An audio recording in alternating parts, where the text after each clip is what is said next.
The last of the three RK methods we're going to talk about is called Ralston's method. For Ralston's method, you choose A2 to be 2/3. And if A2 is 2/3, that means that A1 would be 1/3. And if A2 is 2/3, multiply both sides by 3/2, we would get P1 equal to 3/4. And likewise, we get QII equal to 3/4. So those four parameters give us the following formula. Yi plus 1 is Yi plus 1/3 of K1 plus 2/3 of K2. And then all that's times H. K1 is the same as always. F of xi, yi. K2 is f of xi plus 3/4 h, comma, yi plus 3/4 K1h. And you can stop right there, but I went ahead and wrote the whole formula out. It's probably difficult to see. I just substituted K1 in there and K2 in there. Ralston's method. So we'll go through the same example. I'm not going to go through all the algebra again. This one was very easy for me. I just had to erase a few numbers here and there and replace them with new numbers. It was very much like the preceding examples. Here's our example. Here's the example we're doing. Here is what I just wrote down on the previous board, Ralston's method.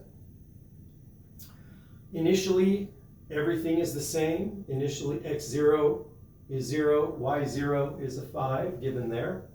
K1 is just f of x0, y0, or f of 0, 5, and we get a 1, just like before. K2, a couple of different parameter changes.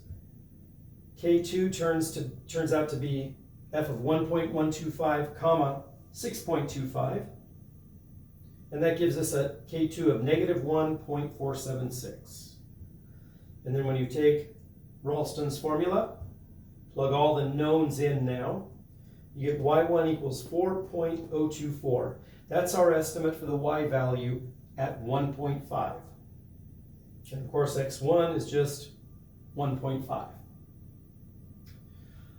Okay, I equal 1. X is 1.5, x1 is. Y1 is 4.024. K1, I just plugged it in. I plugged these two numbers, x1 and y1, into this function, f of xy, and I got K1 is negative 0.9402. K2, by definition, plug in the values of x1 and y1 and K1 and h, and we get f of 2.25, comma 3.075, and K2 is negative 0.9138. And then using the formula y2, I didn't quite finish this. Here's the generic formula coming from up here, coming from here. And we get, this is equal to 4.024,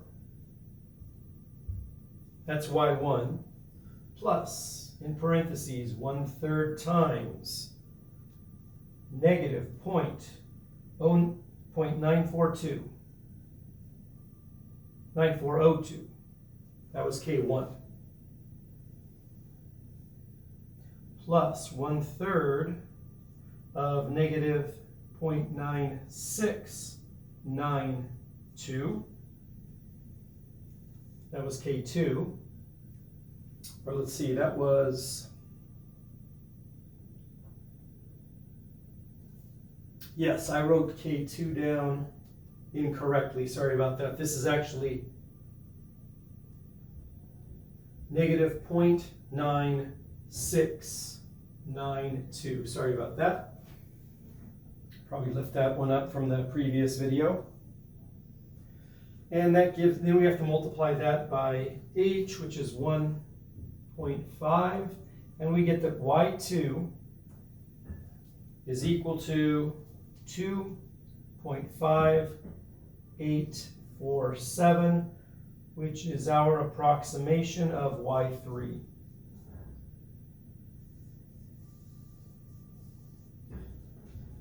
And for this one, we get the absolute true relative error as 2.763, which is the true value, minus 2.5847, all over 2.763.